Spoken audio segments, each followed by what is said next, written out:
اشارہ کر کے فرمایا کہ میں اس سے جنگ کروں گا جو ان سے جنگ کرے گا، اور میں اس سے صلح کروں گا جو ان سے صلح کرے گا۔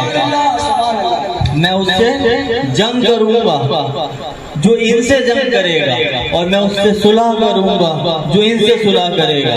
دوسری روایت بھی ابو بکر صدیق رضی اللہ عنہ سے آئی، تہذیب التہذیب میں ابن عساکر نے نقل کیا کہ ابو بکر صدیق رضی اللہ عنہ سے روایت ہے، فرمایا رسول خدا صلی اللہ علیہ وسلم نے کہ یہ دونوں میرے بیٹے، دونوں شہزادے میری دنیا کے تو پھول ہیں۔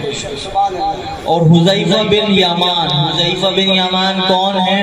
رازدار رسول ہیں، اور جن سے حضرت عمر رضی اللہ تعالیٰ عنہ اپنے ساتھ ان کو رکھتے، اپنے ساتھ رکھتے اور فرماتے کہ آپ بتائیے کہ مجھے فرمائیے کہ حضور کا وفادار کون ہے۔ اگر حذیفہ بن یمان فرما دیتے کہ یہ وہ شخص تھا جس کے لیے حضور نے فرمایا تھا کہ منافق تھا، تو اس کی نماز جنازہ حضرت عمر نہیں پڑھاتے تھے۔ تو حذیفہ بن یمان رازدار رسول ہیں، ان سے روایت آتی کہ فرمایا رسول خدا صلی اللہ علیہ وسلم نے کہ تم نے اس پیش کرنے والے کو نہیں دیکھا جس نے تھوڑی دیر قبل میرے سامنے پیش کیا؟ وہ فرشتوں میں سے ایک فرشتہ تھا جو آسمان سے اس رات سے پہلے کبھی زمین پر نہیں اترا تھا۔ اس نے اپنے رب سے اجازت طلب کی کہ میرے پاس آ کر مجھے سلام پیش کرے، اور یہ بشارت دی کہ حسن اور حسین جنتی جوانوں کے سردار ہیں، فاطمہ جنتی عورتوں کی سردار ہیں، اور حضرت علی تمام مومنین کے سردار ہیں۔ مجموع روایت اور جلال الدین سیوطی نے اسے نقل کیا۔ صحیح مسلم کی روایت ہے، ام المومنین عائشہ صدیقہ رضی اللہ تعالی عنہا سے کسی نے پوچھا کہ عائشہ حضور کو عورتوں میں سب سے زیادہ محبوب کون تھا؟ تو آپ نے ام المومنین نے فرمایا کہ عورتوں میں حضور کو سب سے زیادہ تمام عورتوں کے رشتوں میں، یعنی بیٹیوں میں، بیویوں میں اور خالوں میں اور تمام مومن عورتوں کے لیے سوال کیا گیا کہ آپ کو تمام عورتوں میں کون زیادہ محبوب تھا؟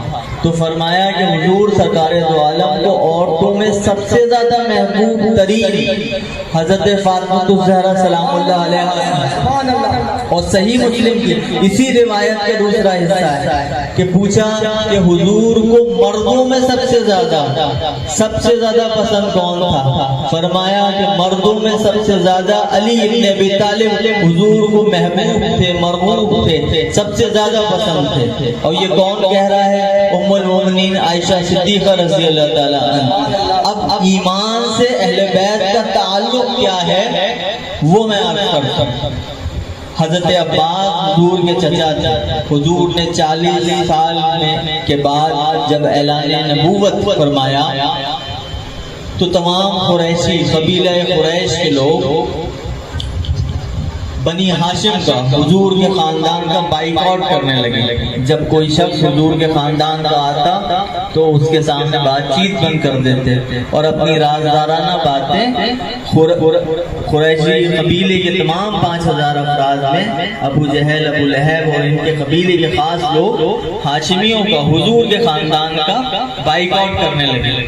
تو حضرت عباس نے یہ شکایت جا کر حضور سرکار عالم سے کی کہ آپ کے خاندان کے لوگوں اور ہمارے، یعنی حضور کے چچا حضرت عباس نے فرمایا کہ ہمارے ساتھ اور آپ کے رشتہ داروں کے ساتھ یہ عربی لوگ یہ سلوک کرتے ہیں کہ جب ہم لوگ ہوتے ہیں تو یہ بات چیت بند کر دیتے ہیں اور کانا پھوسی کرنے لگتے ہیں اور ہمارا سوشل بائیکاٹ کرتے ہیں۔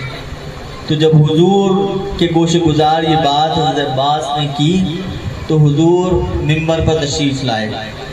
آپ نے فرمایا اے لوگوں، تمہیں کیا ہو گیا ہے کہ میرے خاندان کا کوئی شخص آتا ہے تو تم کانا پھوسی کرتے ہو اور اس کو اپنے ساتھ شامل نہیں کرتے، اس کا بائیکاٹ کرتے ہو۔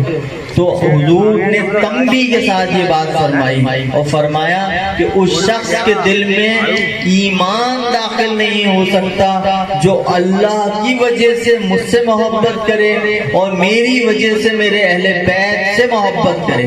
اب حدیث کے لفظ کیا ہیں؟ اس شخص کے دل میں ایمان داخل نہیں ہو سکتا۔ یہاں یہ نہیں فرمایا کہ اس کا ایمان کم ہے، ایمان میں نقص ہے یا ایمان میں کوئی کمی واقع ہے۔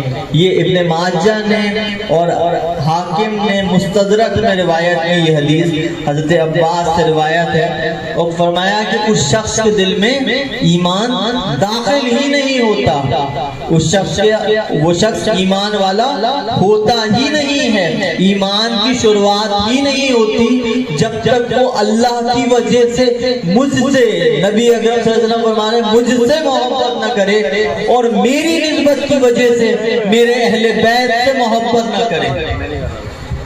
اور حضرت انس بن مالک سے روایت ہے، حضور نے فرمایا جس نے میرے اہل بیت میں سے کسی ایک سے بھی بغض رکھا وہ جنت کی بو بھی نہیں سونگے گا۔ یعنی ایک پنجتن پاک میں سے کسی ایک پر سے بھی محبت نہ کرنے کا جرم یہ ہے کہ وہ جنت کی بو بھی نہیں سونگے گا۔ دوسری روایت میں آتا ہے کہ وہ جنت حوض کوثر میں، جنت میں حوض کوثر ہے، فرمایا حوض کوثر سے ایسے ہکار دیا جائے گا جیسے جانور کو پانی پینے کی جگہ سے ہکار دیا جاتا ہے۔ صحابہ نے عرض کیا یا رسول اللہ، مجموع الاوسط کی روایت پڑھ رہا ہوں اور مجموع کبیر میں بھی ایک جگہ آیا اور جلال السیوطی نے بھی نقل کیا، فرمایا یا رسول اللہ کیا وہ نماز پڑھتا ہو تو بھی؟ فرمایا کہ ہاں تو بھی۔ فرمایا وہ روزہ رکھتا ہو تو بھی؟ فرمایا کہ ہاں تو بھی۔ فرمایا کہ وہ زکوٰۃ دیتا ہو تو بھی؟ فرمایا کہ ہاں تو بھی۔ پھر پوچھا کہ کیا وہ حج ادا کر لیا ہو یا کرتا ہو؟ وہ بھی؟ فرمایا کہ ہاں پھر بھی۔